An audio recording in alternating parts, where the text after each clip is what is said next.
Chicken জিনিসটা এমনিতে একটু ছিবড়ে ছিবড়ে লাগে, তাই আমি হাড়যুক্ত মাংসর পিসই প্রেফার করি। সলিড পিস খেতে আমার একটুও ভালো লাগে না, তাই সলিড পিসগুলো আমি সরিয়ে রেখে দিই একটু অন্যরকমভাবে রান্না করার জন্য। এই যেমন আজকের রেসিপির জন্য নিয়ে নিয়েছি 150 গ্রাম বোনলেস চিকেন বা সলিড পিস। এবার চিকেনটাকে হলুদ, নুন, জিরে গুঁড়ো, লঙ্কা গুঁড়ো মাখিয়ে 20 মিনিট মতো রেস্ট হতে ছেড়ে দেবো। এবার প্যানে সামান্য সর্ষের তেল দিয়ে দুটো শুকনো লঙ্কা, দুটো কাঁচা লঙ্কা, 5 থেকে 6 কোয়া রসুন দিয়ে ভেজে নেব। ভাজা ভাজা হয়ে গেলে যতটা চিকেন ইউজ করেছি তার সম পরিমাণ পেঁয়াজ হালকা ক্যারামেলাইজড হওয়া অবধি ভেজে তুলে নেব। এইবার ভেজে নেওয়ার পালা ম্যারিনেটেড চিকেনগুলোকে। প্যানের মধ্যে দিয়ে উল্টে পাল্টে 2 পিঠ ভালো করে ভেজে নিলাম।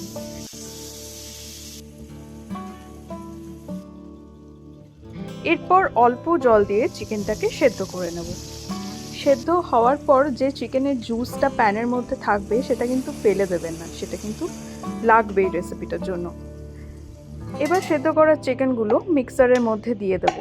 সেদ্ধ হওয়ার পর চিকেনের যে জুসটা প্যানের মধ্যে ছিল সেটাও দিয়ে দেবো।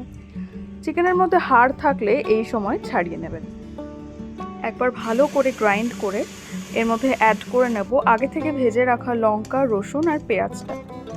আবারও একবার ভালো করে গ্রাইন্ড করে নিলেই তৈরি আমাদের চিকেন বাটা।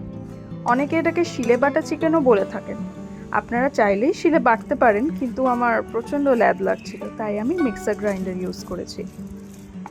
এবার ওপর থেকে ফ্রেশ ধনেপাতা কুচি আর কাঁচা সর্ষের তেল ছড়িয়ে দিলেই তৈরি আমাদের রেসিপি।